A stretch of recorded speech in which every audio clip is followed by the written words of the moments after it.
जिनके गुणों के गान में ये वर्धमान महान जिन विचरे हमारे ध्यान। समय सार परमागम का आश्रव अधिकार चल रहा है। कल एक दिन अपना डिस्टर्ब हो गया, अब अपन पुरानी लाइन पर आ जाएं और गहराई से उस तत्व ज्ञान को समझने के लिए।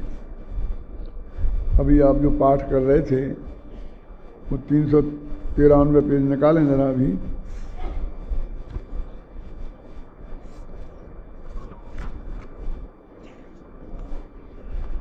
अब अपनी जो विषय वस्तु बाकी है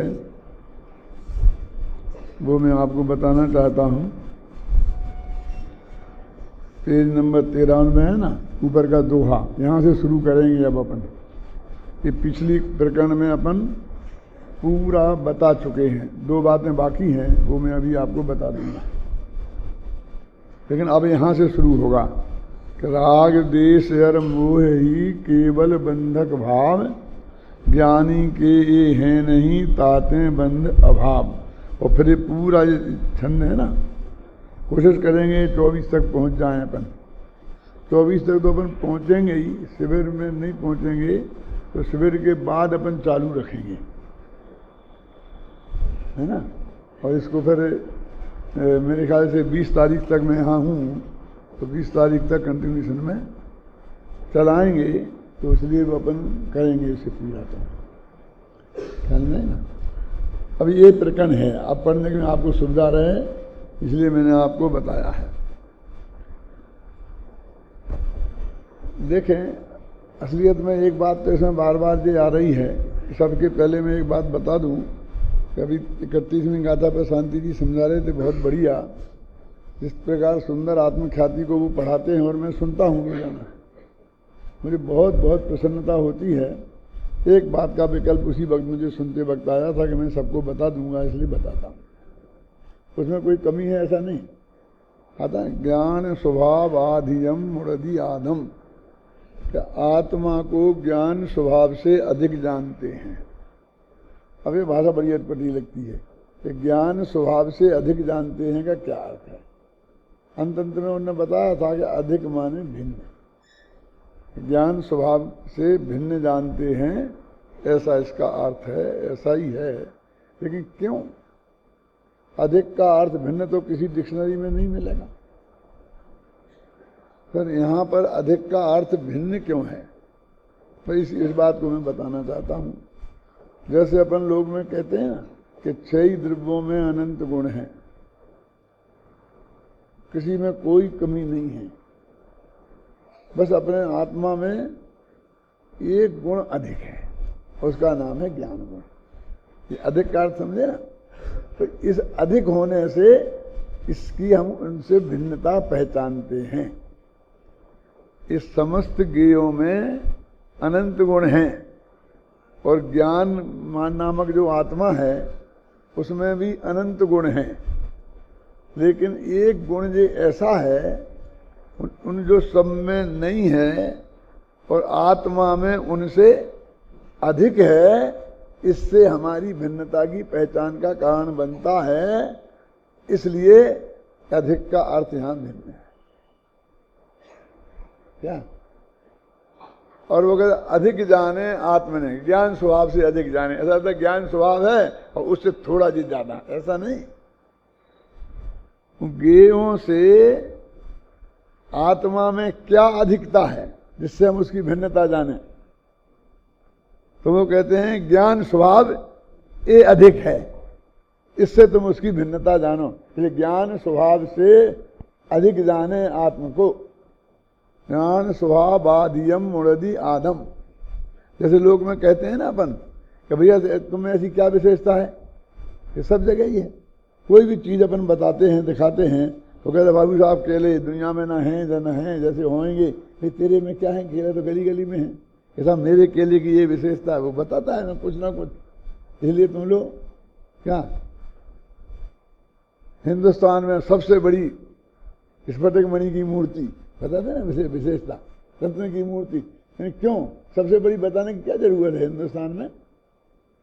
लेकिन सिर्फ इतनी है कि हमको कुछ ना कुछ अधिकता तो अपनी बतानी है ना, भिन्नता बतानी है ना, यानी उनसे अधिक हमको भिन्न बताने के लिए अधिक बताना जरूरी होता है, इसलिए अधिक शब्द का अर्थ यहाँ भिन्न है। अब ये तो वो उसमें चला गया, अपनी बात खत्म। अब अपना ये प्रकरण चल रहा है आश्रव अधिकार, लेकिन हमने गाथाओं का पाठ किया और कलशों का पाठ किया, और सब में वो ज्ञानी बनता नहीं है, वो ज्ञानी अज्ञानी बनता है। बंध का कारण ये है, बंध का बंध, अब बंध ही बंध चल रहा। ये बंधाधिकार क्या कहाँ है? बंधाधिकार नहीं है, अलग से है बंधाधिकार। तो बंधाधिकार में ये बात करनी थी ना बंधने की, ये आश्रव अधिकार में बंधने की बात क्यों करते हैं? और जब बंधाधिकार आएगा तो बंधने की बात नहीं करेंगे, दूसरी बात करने लग जाएंगे। और मोक्षाधिकार आएगा तो उसमें क्या कहेंगे कि बंध की चर्चा जानने से तुझे मुक्ति की प्राप्ति होने वाली नहीं है। अरे लिखा करने लगा ये समय सर क्या है? ये समझदार की जो विषय वस्तु है, उसकी जो प्रतिपादन शैली है, वो वही बहुत गजब की है। देखो भाई साहब, वास्तव में आश्रव बंध में कोई ज्यादा फर्क नहीं है। द्रव्य आश्रव और द्रव्य बंध में थोड़ा फर्क है, क्योंकि द्रव्य आश्रव होता है योग के निमित्त और द्रव्य बंध होता है क्या नाम कसाय, मतलब मिथ्यात्व प्रवृत्ति प्रमाद और कसाय के निमित्त। माने प्रकृतियों प्रदेशों का आना और प्रकृति रूप परिणमित होना और आत्मा के प्रदेशों के साथ एक में एक होना, ये काम इसका नाम है द्रव्य बंध है। और उसमें स्थिति अनुभाग का पढ़ना एक तरह से भाव बंध है। अतः मोह राग देश के परिणाम भाव बंध है बहुत सरल भाषा में, और ज्ञान वर्ण आदि जो कर्म का जो कर्माण वर्णा बनती है वो द्रव्य बंध है। तो द्रव्य बंध में तो हम आने में और बंधने में ये थोड़ा फर्क कर देते हैं कि एक पहले समय में तो वो आना कहलाया और दूसरी समय में उसके साथ वो स्थित हो गया निश्चित काल के लिए, तो उसे हम बंधना कहते हैं।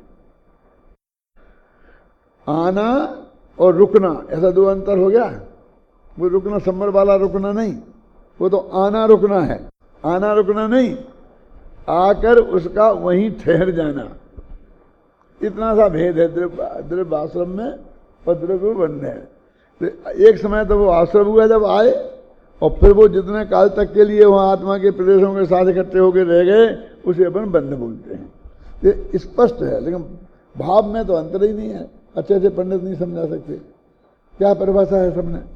जिन भावों से, जिन मोह राग देश भावों से कर्म आते हैं उन्हें भावाश्रव कहते हैं, और जिन मोह राग देश भावों से कर्म बनते हैं उन्हें बंध कहते हैं।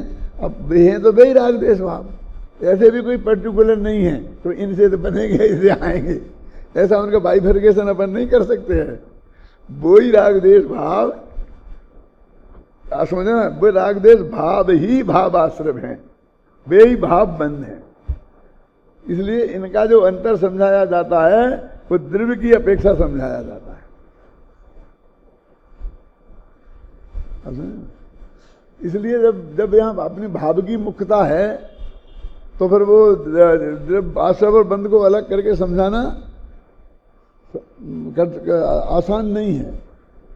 यही तरीका है। इसलिए वो जब आश्रव अधिकार में भी बंधने की चर्चा आएगी और बंध अधिकार में भी आने की चर्चा आएगी, आप उससे बच नहीं सकते। दो बातें और रह गई जो अपन ने यहाँ तक पढ़ा है अभी तक, जो आपको बतानी है, फिर अपन आगे बढ़ते हैं। दो बातें वे कौन है? एक तो ये कि जयचंद जी छाबड़ा ने भावार्थ में ऐसा भेद किया है बुद्धिपूर्वक और अबुद्धिपूर्वक का, तो उसके बारे में बुद्धिपूर्वक माने क्या और अबुद्धिपूर्वक माने क्या। तो एक अपन जो सीधा सच्चा सब लोग समझते हैं कि बुद्धिपूर्वक माने सोच समझ कर अर्थ, और अबुद्धिपूर्वक माने बिना सोचे समझे। लोक में ऐसा अर्थ समझा जाता है और है भी कि मैंने यहाँ भीड़ थी और इधर से मेरे को धक्का लगा और मैं इधर को गिरा तो मेरा धक्का आपको लगा, क्योंकि आप किनारे पे थे तो आप नीचे गिर गए। तो क्यों धक्का क्यों देता है? कि भाई साहब मैंने धक्का नहीं दिया। क्यों क्यों यार? तो धक्का नहीं दिया तूने, मेरे ऊपर तू गिरा है ना।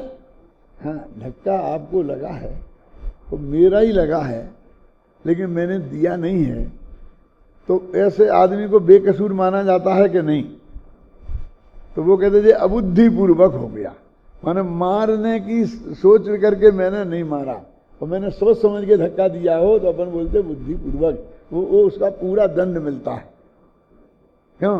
वो भी देगा, फिर केस चलेगा तो पुलिस वाले देंगे, फिर अदालत देंगी, फिर जेलर देगा। आप समझे ना? तो बुद्धिपूर्वक, तो वो कहते ज्ञानी के वो बुद्धिपूर्वक राग नहीं है और अज्ञानी के बुद्धिपूर्वक राग है, इसलिए अज्ञानी को सारी सजाएं मिलती हैं और ज्ञानी को सजाएं नहीं मिलती। ये सीधा सच्चा अर्थ है जो सबकी समझ में बहुत आसानी से आता है।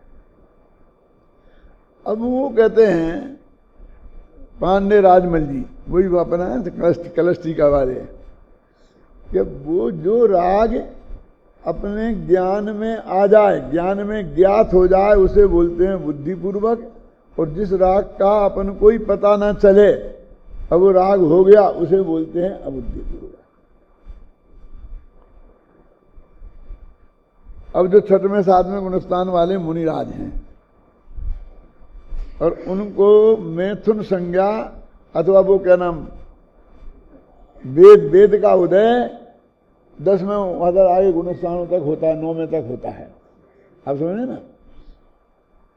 और तो इसका मतलब उन्हें है, तो मतलब वो तो है लेकिन ना बुद्धिपूर्वक है ना बुद्धिपूर्वक, उनको पता ही नहीं चलता, यानी उस राग का वो उनके ज्ञान का ज्ञेय ही नहीं बनता, इतना सूक्ष्म है। जो हम वो कहते भले ही तुमने सोच समझ के नहीं किया, वैसे ही हुआ भूमिका के अनुसार, लेकिन तुम्हारे ज्ञान में आ गया ना तो बुद्धिपूर्वक हो जाएगा, और ज्ञान में नहीं आया तो हो जाएगा अबुद्धिपूर्वक। तो वो भी ये कहते हैं ऊपर की कोई करुणानियोग बताता है कि वहां तक होता है, वो 10वें गुणस्थान तक लोभ होता है, लेकिन 6वें गुणस्थान में लोभ की और वेद की कोई क्रिया देखने में रंच मात्र भी नहीं आती। कल तक मैं आपको 8वीं प्रतिमा तक ले आया था, क्योंकि वो गृहस्थों के उदाहरण की वजह से, कि उस तरह की कोई क्रिया उसको देखने में नहीं आती। अरे ऐसा नहीं कि काया काय से देखने में नहीं आती, वाणी से भी और मन में भी नहीं आती। माने अब समझ लो मन माने मन निमित्त में तो होता होगा अंतरंग में, लेकिन वो अंदर जो बस उसी आत्मा के लेवल पर रहती है उसको अबुद्धिपूर्वक कहते हैं। एक तो इसमें भेद समझ लेना, तो जहाँ जैसा प्रकरण आएगा वो उसको बात है। और बनारसी दास जी हमेशा राजमल जी के अनुसरण करते हैं, उनके लिए समय सार माने राजमल जी की कलश टीका है। ये बात मैं बार बार आपको इसलिए बताता हूं कि कहीं अंतर आपको दिखे तो वो अंतर कलश टीका का और मूल समय सार का जो धारा चलती है उसका है, वो मूल धारा में उसमें और इस दोनों का है। और उसे हमको बहुत बहुत मार्मिक है कई जगह वो, लेकिन फिर भी जब जाकर के दोनों धाराएं टकराएं तो वो कुंद कुंद की जो मूल धारा है वो ही मुख्य है। तो मैंने नए चक्र में बहुत विस्तार से राजमल जी पांडे कलश टीका के नए नाम से अलग चैप्टर दे दिया और बाकी के नयों का अलग चैप्टर दे दिया। वो पूरी मूल धारा है और इन्होंने वो भी उसमें भी बहुत ऐसा अंतर किया है। वो लंबी चर्चा है, लेकिन इसलिए मैं अभी यहाँ नहीं उलझना चाहता हूँ। नए चक्र पढ़ाने वाले आपको समय पे जहाँ पढ़ाएंगे। अब अपने ये दो बातें कहने के बाद में अब अपना जो अपन ने कहा था ना, देखिए अपने समय सार में ही ये राग देश विमोहा नाम 278 पेज पे ज्ञानिनो यदि असंभवा तथा ये न बंधो से ते ही बंधस्य कारणम राग द्वेष अरमोह ही।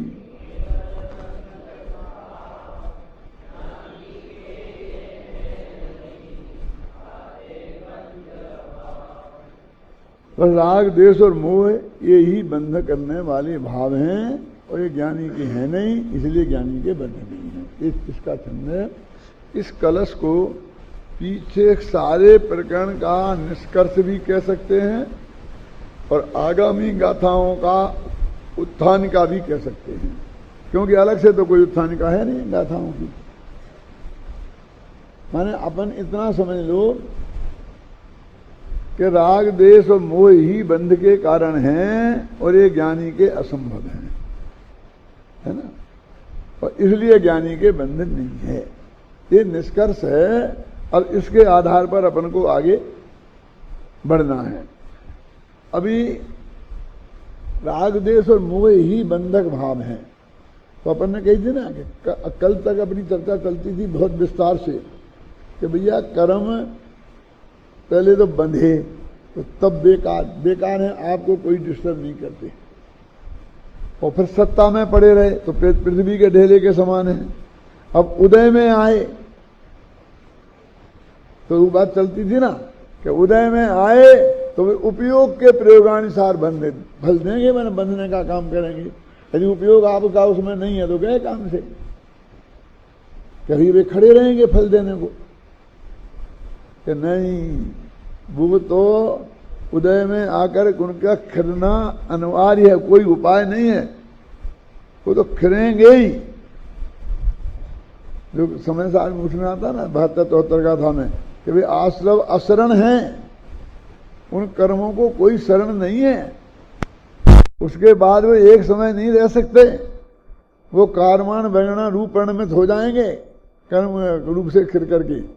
वो तुम्हें फल मिला क्या नहीं मिला, मेरा काम हुआ क्या नहीं हुआ, ये यहाँ पर बस स्टॉप है, वहाँ बस खड़ी होगी, जो भी यात्री होंगे उनको लेने के लिए खड़ी होगी, लेकिन 1 मिनट खड़ी होगी और आप बैठ गए तो बैठ गए और नहीं बैठे तो उसे रवाना होना ही होगा। कि बस स्टैंड है तो लोग आएंगे तो 5 मिनट देख लो, क्या फर्क पड़ता है, कोई बहुत जरूरी काम हो नहीं, वो तो जाएगी। वो जो उदय आएगा तो वो पॉइंट पे वो खड़ा रह करके कुछ आपको गड़बड़ नहीं कर सकता। अब एक तो आपको कितनी आज़ादी यहाँ हो गई। अब और थोड़ी सी गहराई में जाएं है कि वो डिस्टर्ब भी करेगा, समझ लो। तो क्या डिस्टर्ब करेगा? आघातिया कर्म तो कोई डिस्टर्ब करते नहीं। क्यों? कि वे सिर्फ संयोग के निमित्त हैं। ये बहुत मर्म की बात है। ये जो हमारा शरीर, स्त्री, पुत्र, मकान, जायदाद, रुपया, पैसा, ये जिन्हें हम व्यवहार नए से अपना कहते हैं, वो सबका संयोग मिलने में वे निमित्त हैं। अच्छे बुरे जैसे भी हों, तो अच्छे होंगे तो पुण्य, बुरे होंगे तो पाप, पर अच्छे बुरे की कोई परिभाषा नहीं है। तुमने कह दिया अनुकूल वेदनीयम सुखम और प्रतिकूल वेदनीयम सुखम। पर जिसको तुम अच्छा मानो वो अच्छा, और जिसको अच्छा नहीं मानो, कौन? ज्ञानी के अज्ञानी के अज्ञानी, अज्ञानी भी।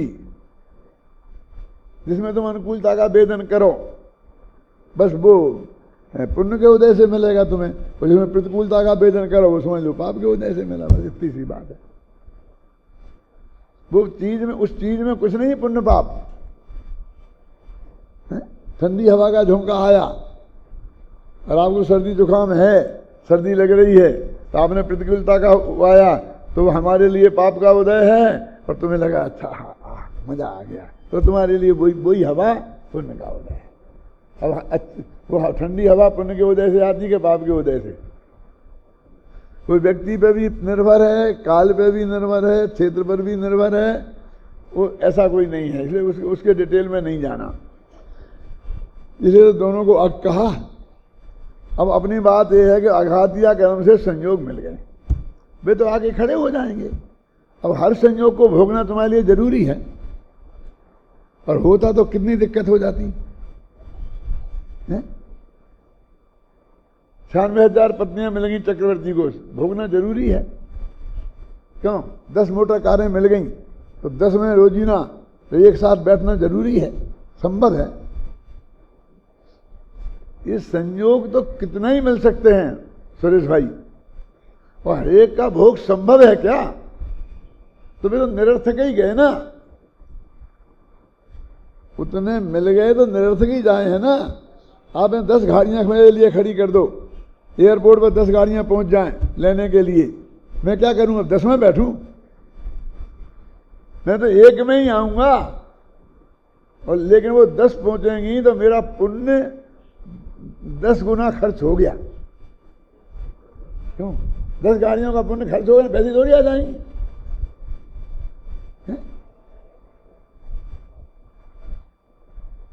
बोलो क्या आप समझ में आ रहा है आपको कि कितना घाटे का सौदा है ये, जिसको तुम बहुत बढ़िया संपत्ति। देखो सुरेश जी, आवश्यकता की से ज्यादा बिल्कुल निरर्थक है, इसकी आप कल्पना नहीं कर सकते कि नहीं वो सभी खराब हो जाए, एक तो दूसरी आ जाएगी, तो 2 रख ले, ढेर लगा दे, 10-20 भी खराब हो सकती है, फिर क्या करेगा, क्या कहां तक बोल। तो ये जो पुण्य पाप के उदय से संयोग में जिन्हें आई, वो अपन आवश्यकता जिसे आज की भाषा में बोलते हैं, उससे ज्यादा अनर्थकारी हैं। अब अभी इसको बोलूं मैं आपको जरा और कि वो बाकी के सारे संयोग तेरे जेल जाने में निमित्त तो हो सकते हैं, क्योंकि उनका अकाउंट सही नहीं हो, 2 नंबर में आए हों, खरीद नहीं दिखा सके, छापा पड़े, क्यों, लेकिन भोगने में नहीं आ सकते। कितने गहने बनवाले में माता है बहने, लाल साड़ी के साथ लाल, पीली साड़ी के साथ पीले, नीली साड़ी के साथ नीले, कितने ही बनवाले में, सब तो एक साथ पहन नहीं सकती, 6 साड़ियां एक साथ पहन सकती हैं, क्यों? लेकिन वो सारे के सारे गहने यदि वे चोरी चले गए तो रोने के काम आएंगे भैया, और साड़ियों में आग लग गई तो रोते रहना। माने उपयोग तो है, अब सोचो उसमें क्या होता है। मेरे पोते पोतियां दोहतियां है ना, ये मेरे कहा दादा एक प्रश्न, मैं कहा मैं तुम नहीं प्रश्न, जहां जाऊं प्रश्न, जहां जाऊं प्रश्न। कल लोग कह रहे थे दादा पहले के शिविरों में प्रश्नोत्तर होते थे, अब आज का थोड़ा आधा ही घंटा रखो तो बोल तुम ही पूछ ले, आपके पास एक ही कुर्ता है ये पूछा गया, एक ही कुर्ता है कि आपके पास? क्यों बेटा, क्यों ऐसी क्यों कह रही? आप वही रोजाना पहनते हैं मैं कहा नहीं वही नहीं पहनते हैं, हमारे पास बहुत कुर्ते हैं, चिंता मत करो तुम, पर हम रोजीना बदलते हैं, ऐसा नहीं वही नहीं पहनते हैं। नहीं हम तो देखते हैं वही पहनते हैं। तुमने कहा एक से ही है ना, एक ही कलर के, एक ही कपड़े के, एक ही दर्जी के सिले हुए इकट्ठे दर्जन भर एक साथ सिला लिए, क्यों? तो आप एक दिन हरा, एक दिन पीला, एक दिन नीला, ऐसा क्यों नहीं पहनते? पहनना चाहिए ना। उन्होंने कौन समझाया क्यों नहीं पहनते? क्यों? अच्छा लगता है। मैं बेटा तुम पहनते हो, हम देख देख के हमें अच्छा लग जाता है क्या बोलो क्या है? यानी जो मैं आपको समझा रहा हूं कि कर्म के उदय से वो आया तो वो 1 मिनट तो रुक नहीं सकता। तो अब हमारे मोटानी को मैंने ये समझाया सभा में ही, तो घर पर जाके भी नहीं दादा ये तो बहुत गड़बड़ होगी। क्या गड़बड़ हो गई? ये तो हमें मतलब जो आज भोगने में नहीं आ रहे वो हमारे पाप बन रहा उसका। वो तो बंधेगा, वो तो पाप तो बंधेगा उसका, क्योंकि तुम्हें उसके उनका तुम्हारी संपत्ति के मालिकी का वो जो भाव है ना वो बनेगा और काम में आने आए। तो वो कहते हैं कि भाई हम अपने ऐसा करें कि हम अब गाड़ियां 4 नहीं रखेंगे, 1 रखेंगे, फिर तो बच जाएंगे ना। समझ में कि नहीं आया? अभी आपको अब सबको भी ये प्रश्न खड़ा हुआ होगा, अब हम कल से ऐसा करेंगे, ये 10-10 गाड़ियां नहीं रखेंगे। लेकिन भैया 10 गाड़ियों के पुण्य उदय में आएगा तो वे 10 गाड़ियां आके खड़ी रहेंगी, तुमने रखी हैं, तुम बहुत धोखे में हो। हमने बुलाएंगे, कह देंगे कोई नहीं लाना गाड़ी, एक ही गाड़ी लाना चाहिए मेरे को, तुम चाहे तेज चिल्लाना। वो पुण्य का उदय आएगा, वे आए न आए वो खिल जाएगा वो तुम स्टॉक नहीं कर सकते। समझ जाएगा था परमात्मा, समझा? मैंने मोटानी को समझाया था माथा में सिर पड़ गया। कितना घाटे का धंधा है ये संपत्ति। ये तत्व में तत्व समझाने के लिए समझा रहा हूं, इसलिए नहीं समझा रहा हूं कि इसको तुम संविधान में दे दो और हो जाओ। मुझको सचमुच रंच मात्र भी इस बात का विकल्प नहीं होता कि मैं उस लक्ष्य से एक अक्षर नहीं बोलता। मैं तो उस तत्व का प्रतिपादन करता हूं। एक भाई यहीं बैठे होंगे, अभी मेरे पास आए थे, मैंने तो जरा जल्दी में था तो मैंने अन्ना जी को सौंप के उन्हें चला गया था कि तुम समझाओ इन्हें। क्या प्रश्न था मालूम है भाई जी? बहुत मार्मिक था, मार्मिक था बहुत।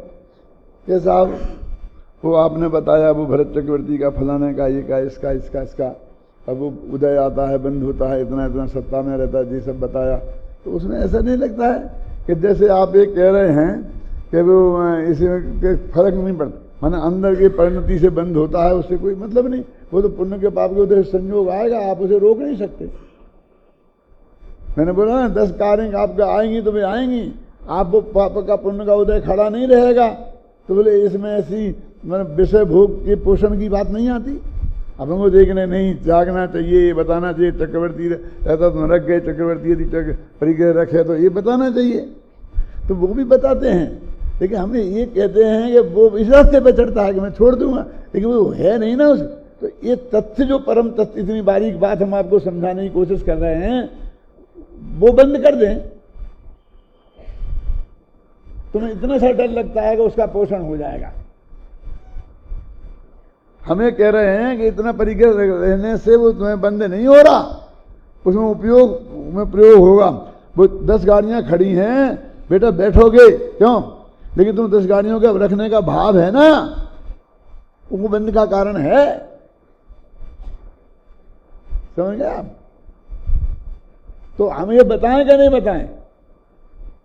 अंदर की वो बात, यानी एक भोग का पोषण हो जाएगा, इसका पोषण होगा, कैसे हो जाएगा?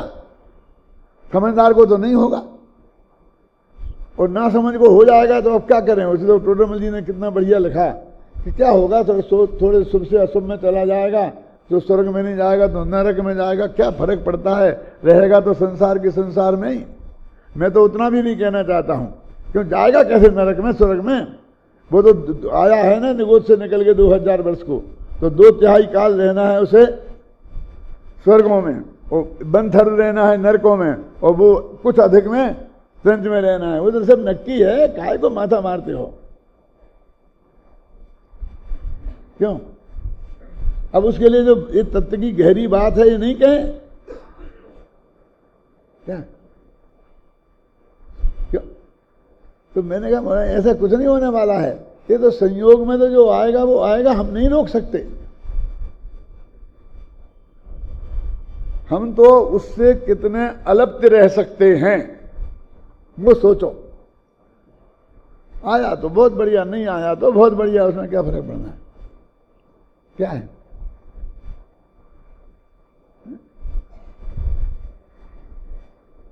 हाँ, रोजीना मीटिंग होती है हमारी माता पति की। ये क्या कहते हैं, अपन ने तो आदर्श घोषित किया है ना अभय जी, आदर्श घोषित किया है ना। वो आदर्श का आदर्श की पर, अरे जो अपन करेंगे वो आदर्श, पैसा नहीं आएगा तो थोड़ा लंगोटी छोटी कर देंगे, क्या करेंगे? आ जाएगा तो बड़ी कर देना। क्यों क्यों घबराते हो? ये माथे पे बोझा नहीं होना, ये आदर्श है। क्यों? आप समझे ना? इतनी आकुलता काहे को करना? बढ़िया से बढ़िया करना, अब जो हो जाए वो बढ़िया, घबराना नहीं थी। क्यों? मेरी का मानने वाले हैं, ये तो कहा बढ़िया से बढ़िया ही करेंगे। ये वस्तु का स्वरूप है। देखो क्या, सुनो, अघातिया कर्मों के उदय से और उससे तेरे बंधने का कोई संबंध नहीं है। जो ये संयोग खड़े हो गए उससे नहीं बंधेगा। अब उसमें जो तू अपनापन करेगा उससे बेटा तू बचेगा नहीं बंधने से। राग होगा तो बचेगा नहीं, और वो राग में निमित्त वो नहीं है।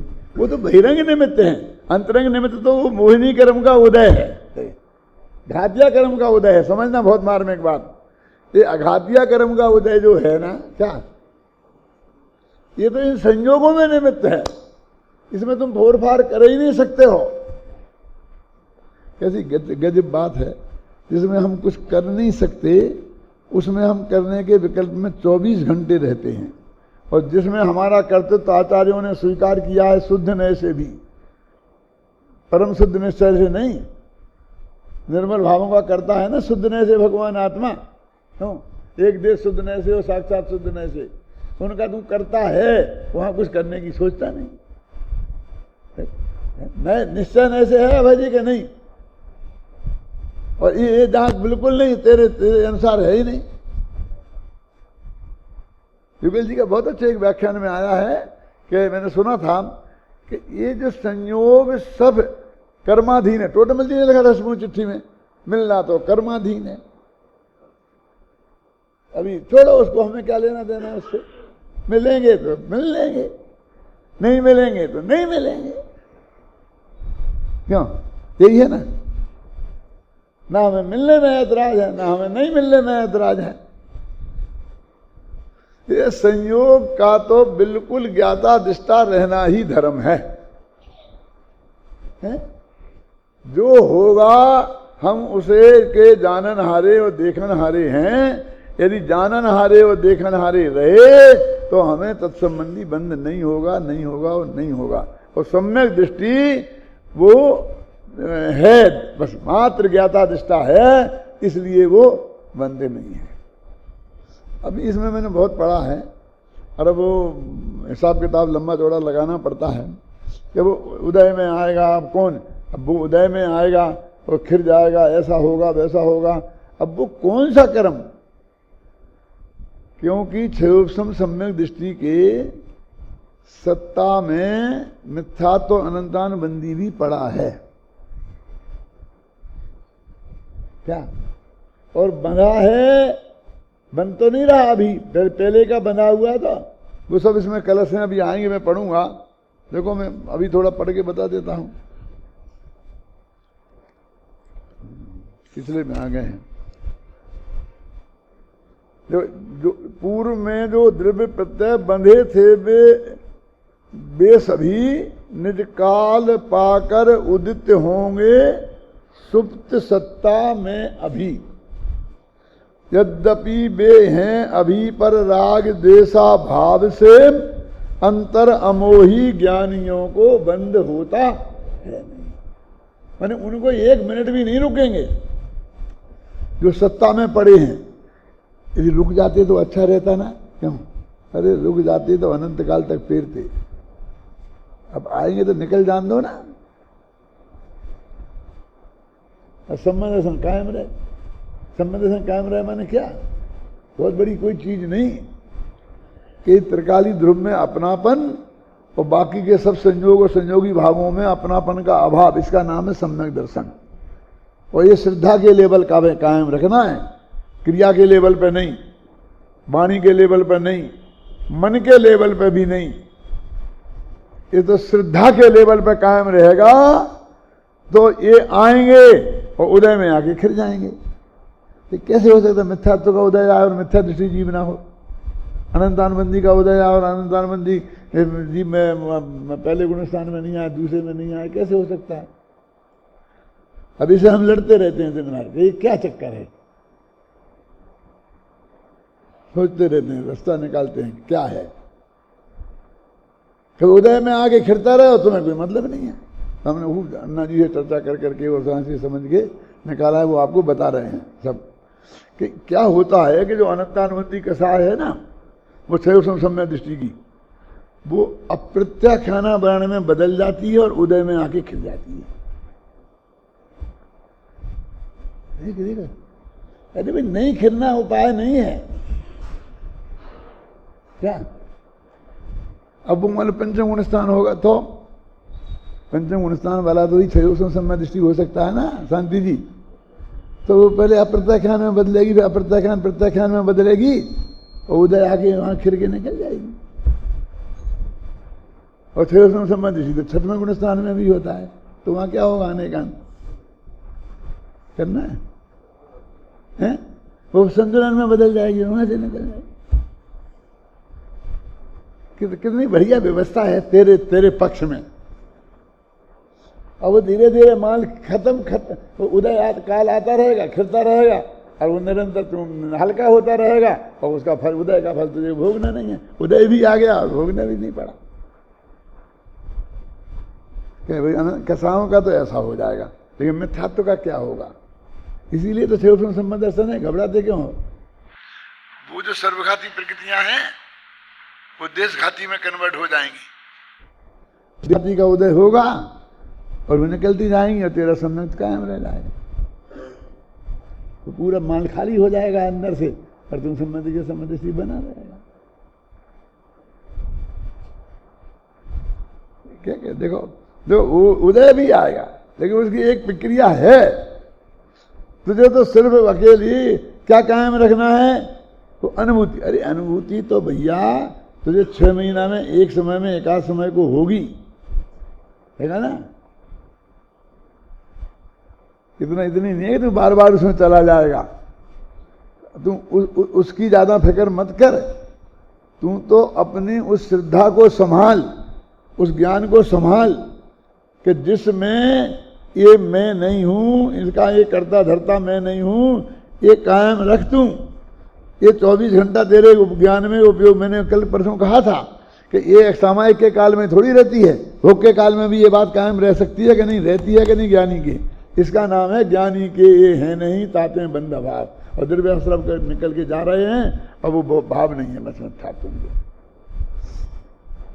अब क्या करें कि साहब वो सम्मान दर्शन एक दफे हो जाएगा, लिखा ना, श्रीमद ने लिखा है और भी लोगों ने लिखा है, एक दफे हो जाएगा, फिर तुम कुछ भी नहीं करेगा। तुम चाहेगा कि मुझे मोक्ष में नहीं जाना है, तो भी तुझे जाना पड़ेगा, जाना पड़ेगा। उसकी प्रतिज्ञा है कि तुझे भेज के रहेगा। आती कि नहीं आती है? तो तू नहीं चाहेगा तो कि मैं क्यों नहीं चाहूंगा?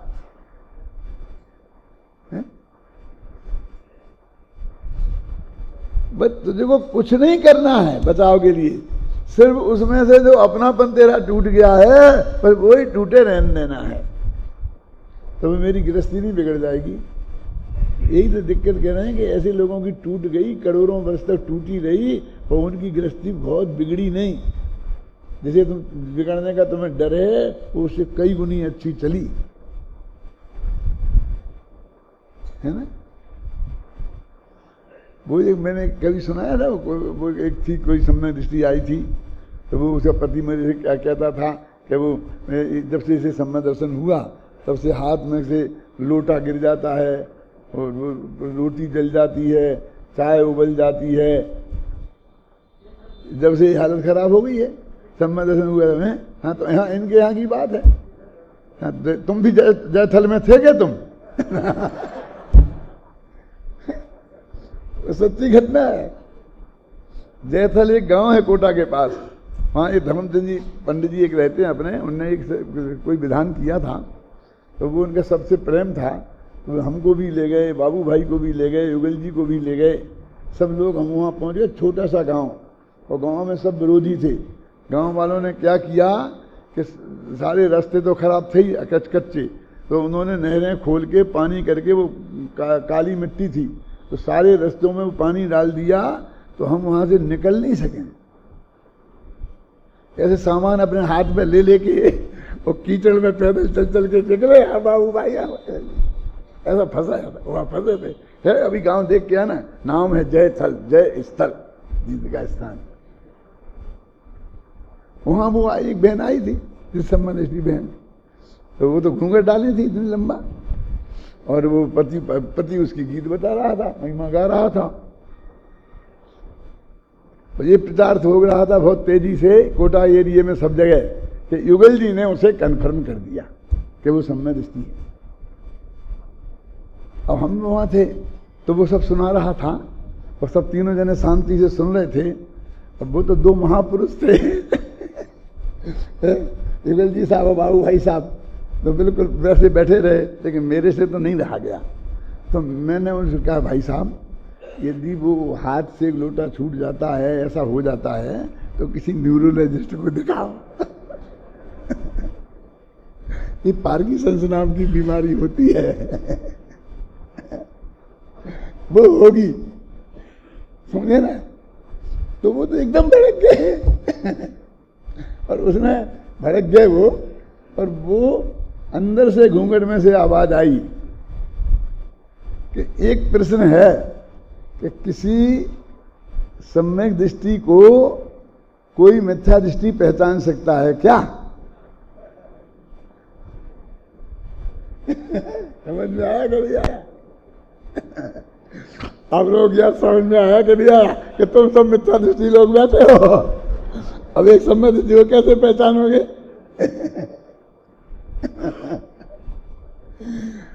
तो मैंने कहा बाबू भाई जवाब दो।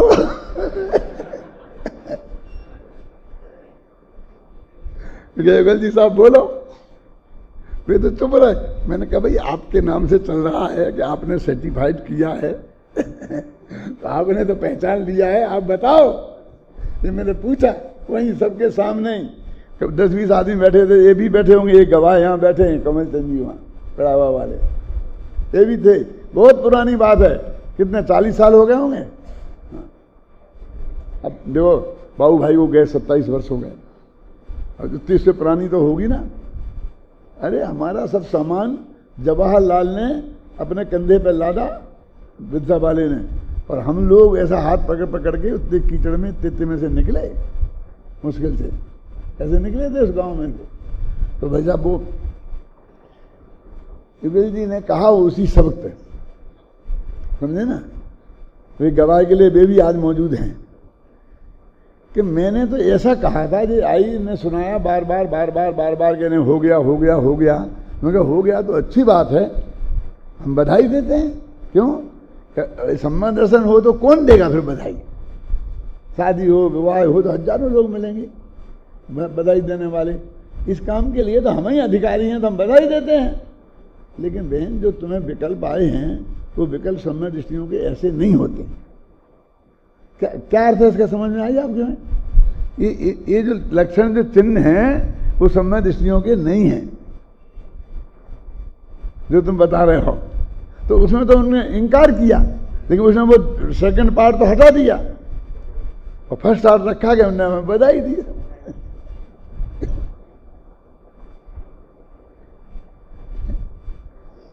अरे भाई वो सम्यक दर्शन बहुत गजब की चीज है।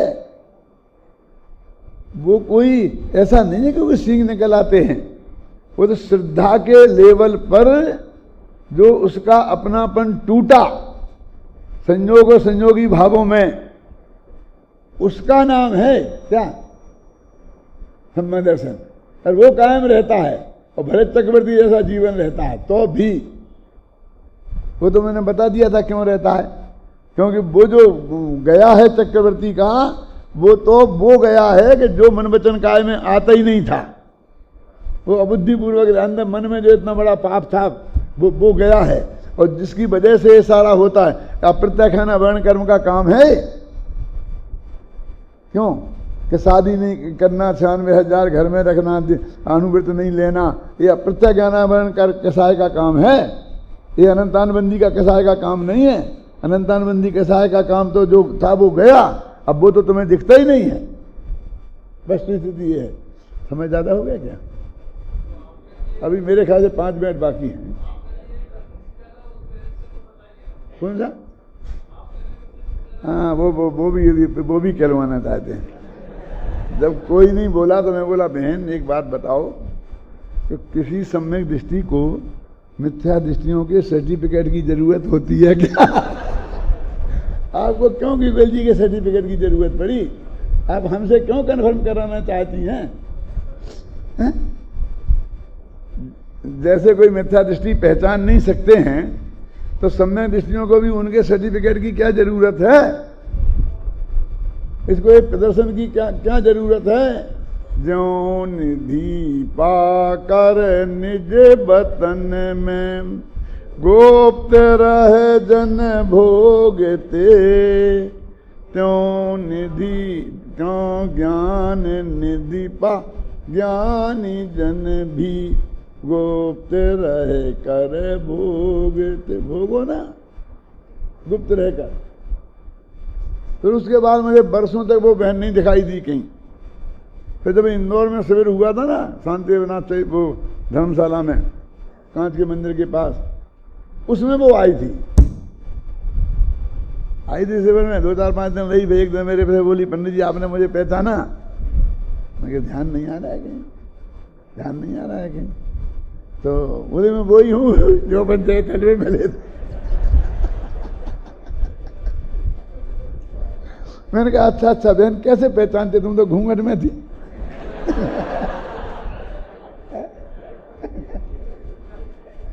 अभी भी होगी, मुझे पता नहीं, कहीं ना कहीं, क्या पता है। देखो मेरा किसी का कुछ वो नहीं है उद्देश्य, मैं तो सिर्फ ये बताना चाहता हूँ कि ऐसे विकल्पों से अपने ज्ञानी अज्ञानी माने वो श्रद्धा के लेवल की चीज है। और विकल्पों की बात कहें तो विकल्पों, अभय कुमार जी, निमित्त नैमित्त संबंध हो सकते हैं, तो विकल्प तो चात्र मोह के ऊपर जाते हैं। तो ऐसे कोई ऐसी वहाँ आंखें बंद करके ऐसी बातें करने संबंध की बातें नहीं है। उनके विकल्प की सीमा भी कैसी होती है, वो श्रद्धा के अनुसार होगी ना। कि श्रद्धा के लेवल पर कर्तव्य बुद्धि नहीं है, तो जब वे तत्व का प्रतिपादन करेंगे तो वो बात सामने आएगी। अब दुनियादारी में रहेंगे और वे धंधा पानी में जाएंगे, युद्ध में जाएंगे, और फिर वहां पर वो बताएंगे श्री कृष्ण जैसा कि आत्मा अजर है, अमर है, क्यों त्रिकाली दो पर से भिन्न है, इसलिए मैं तेरे को बाण से मार रहा हूं, ऐसी कहेंगे? वहां प्रवचन शुरू करेंगे क्या? वहां तो यही कहेंगे कि तेरी हिम्मत हो तो बच्चा आजा, कौन है किस माई की लाल माँ ने दूध पिलाया है, यदि बोलेंगे।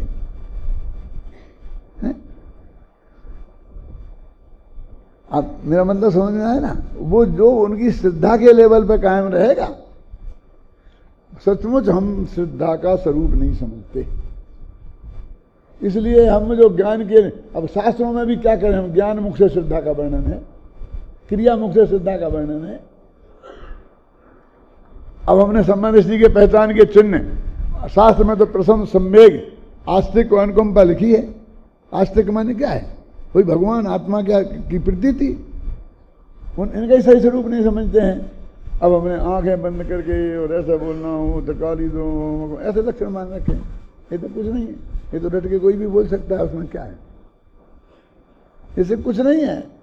जिन्हें हमने चिन्ह मान लिया है और जिन चिन्हों से हम किसी को सम्यक दृष्टि और किसी को मिथ्या दृष्टि घोषित करते हैं, वो हम अपना अज्ञान घोषित करते हैं। क्या माने कोई ऐसी क्रिया को देख के कहते ऐसा तो करते हैं, हंस रहे थे कैसे सम्यक दृष्टि? अरे भाई कोई हम पे ही नहीं, हम पे तो तुम लगाते हो आरोप। गुरुदेव पे तो सारा देश लगाता था, खिलखिला के हंसते, प्रवचन करते थे खिलखिला के हंसते, लगाता था ना सारा देश। बोलो, मैं कहा प्रसन्न चित्त रहना प्रवचन में ये कोई पाप है? रो रो के प्रवचन करें? सचमुच उस वक्त के जो ब्रह्मचारी लोग वो लोग होते थे ऐसे प्रवचन करते थे, हंसते ही तो वहां पाप लग जाता था।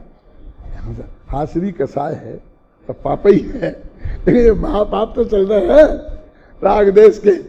मैंने प्रसन्न चित्त रहना ये कोई मिथ्यात्व का लक्षण नहीं है, मेरे कहने का मतलब है। ये ऐसी बाहर की छोटी छोटी परिणतियों का अंतर देख के किसी को सम्यक दृष्टि और किसी को मिथ्या दृष्टि घोषित कर देना, ये तो आएगा, विकल्पकण आने वाला है। ये वो ही आने वाला है छंद, कौन सा? जे जे पंडित उपसमी क्षयोपसमी, तिनकी अवस्था तो लोहारी की संडासी है, एक आगमा अगला छंद है। अभी अपन कल आएगा, आ जाएगा कल वो छंद आने वाला है, उससे मालूम पड़ेगा कि क्या है इन समय सम्यक दृष्टि की। ये तो उसमें ये जो कुछ फर्क नहीं। देखो 20 वर्ष का लड़का होगा तो वो सम्यक दृष्टि भी होगा, तो बाकी के सब लक्षण तो 20 वर्ष जैसे होंगे। तो एक 90 वर्ष का बुढ़ा होगा वो मिथ्या दृष्टि भी होगा, तो बाकी के सब लक्षण तो 80-90 वर्ष के बुढ़े जैसे दिखेंगे। तो कोई बैरागी नहीं हो गया है, ये समझे ना? नहीं साहब वो तो बिल्कुल शांत हैं, बिल्कुल सिंपल नेचर के हैं, मेला कुचाला कुर्ता पहनते हैं, कभी लोहा नहीं डाला, वो कलफ नहीं डाला, ऐसी धोती लपेट लेते हैं। उनका तो क्या दिखते ना बिल्कुल बढ़िया। ऐसा नहीं है आप बहुत धोखे में हो। यदि खुद हो तो खुद को भी देखना। यदि वही हमारा बेटा और हमारा पोता वैसे ही कपड़े हम जैसे पहन के आ जाएं तो बदल गया। 2 दिन दाढ़ी नहीं बना तो ये क्या हो गया है, दाढ़ी बना क्या। परमात्मा ने भी रखी थी दाढ़ी, तो गुदगा जी ने मुड़वा दी थी। सच्ची घटना है। क्या बना के रखा है। अरे यदि हम के बैरागी हो गए होते तो हमें क्या लेना देना था कि वो कैसा है, कैसा लग रहा है। हम अपने बेटे को अपने सारे शौक पोते पोतियों पे से पूरे करते हैं। अब हम क्या पहने, लोग क्या कहेंगे, इस शर्म के मारे नहीं पहनते हैं। उनका बस चले तो वे तो रंग बिरंगे हो जाएं। और मैंने कल परसों कहा था कि हो जाते हैं। कैसे हो जाते हैं मालूम? इन बच्चों के उतान के कपड़े पहनने लगते हैं, और बच्चों के तो वही रंग बिरंगे ही होंगे ना। क्यों? अब मेरा बुढ़ापा आ जाए, बुढ़ापा तो आ ही गया है। लेकिन ऐसा आ जाए कि मैं कमरे में कैद हो जाऊं, क्यों? और वहां पर मैं धोती पहनते बने न उतारते बने तो क्या करूंगा। मुझे उसका अंदाजा है, क्योंकि मेरा ऑपरेशन हुआ था ना, तो महीना भर तक मैं वैसा हो गया था। तो मैंने इनके पुरानी बुशर्टें वो पहने थी, क्योंकि वो आसानी से उतर जाए, आसानी से पहनी जाए। ये पहन नहीं सकता, ये बटन यहाँ करते हैं। छाती में ऑपरेशन हुआ था, तो मैंने समझा कह दिया ऐसा हुआ तो फिर ऐसा ही होगा। तो रंग बिरंगे आ जाएंगे। अरे इनके उतारण के तो जैसे होंगे वैसे ही होंगे ना। लोग समझेंगे पंडित जी बहुत शौकिया हो गया बुढ़ापे में, ये रंग बिरंगी बुशर्ट पहनने लग गए, एकल जी पजामा पहनने लगे धोती से। अरे भैया तो धोती पहनी नहीं जाती, इसलिए पजामा पहनने लग गए। नहीं तो पजामा बटन क्यों लगाए थे पजामा में? नारा रहते थे। अरे नारा की गांठ नहीं लगती।